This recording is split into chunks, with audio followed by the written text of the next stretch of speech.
আসসালামু আলাইকুম সম্মানিত দর্শক শ্রোতা।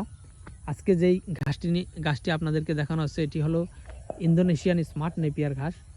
গরু, ছাগল, ভেড়া, মহিষ, গারল যে কোনো গবাদি পশুর খামার যদি আপনি করেন তবে অবশ্যই আপনাকে এই খামারের জন্য কিংবা গরু মহিষের জন্য আপনার এই কাঁচা ঘাস রোপণ করতে হবে। দর্শক শ্রোতা, বর্তমানে বাংলাদেশে অনেক খামারি শোনা যায় যে লসের সম্মুখীন হচ্ছেন। তার কারণ হলো বর্তমানে আমি নিজেও 10টি গরু লালন পালন করি, আর আমাদের ভিডিও যারা দেখেন তারা হয়তো জানেন যে আমাদের পর্যাপ্ত পরিমাণে কাঁচা ঘাস রয়েছে। পর্যাপ্ত পরিমাণে বলতে আমাদের যে ঘাস রয়েছে সেই ঘাস দিয়ে মূলত আমরা 25 থেকে 30টি গরু লালন পালন করতে পারি। তবে আমি নিজে মাত্র 10টি গরু লালন পালন করি, সেখানে আরও 20টি গরুর কাঁচা ঘাস কিন্তু আমাদের থাকে। তো দর্শক শ্রোতা, আমরা মূলত এই ঘাসগুলো আমরা বিক্রি করে দিই। কাঁচা ঘাস আমরা বিক্রি করে থাকি 5 টাকা 6 টাকা কেজি দরে আমরা বিক্রি করে দিই কাঁচা ঘাস, এবং পাশাপাশি আমরা ঘাসের কাটিনও বিক্রি করে থাকি।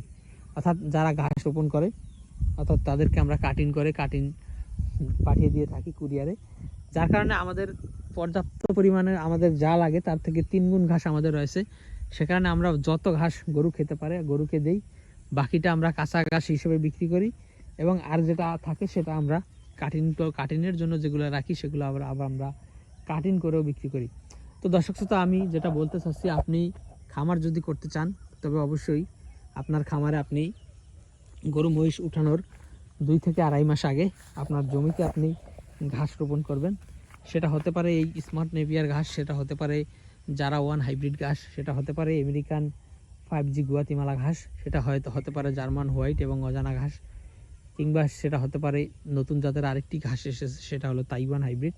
তো দর্শক, আপনি যেই ঘাসই লাগান, আপনি খামার করার 2.5 মাস আগে আপনার জমিতে আপনি ঘাস রোপণ করেন, তবে আপনি অবশ্যই এই খামার সেক্টরে আপনি লাভবান হতে পারবেন। তো দর্শক, আজকে ভিডিওটি শেষ করব। সকলকে অসংখ্য ধন্যবাদ।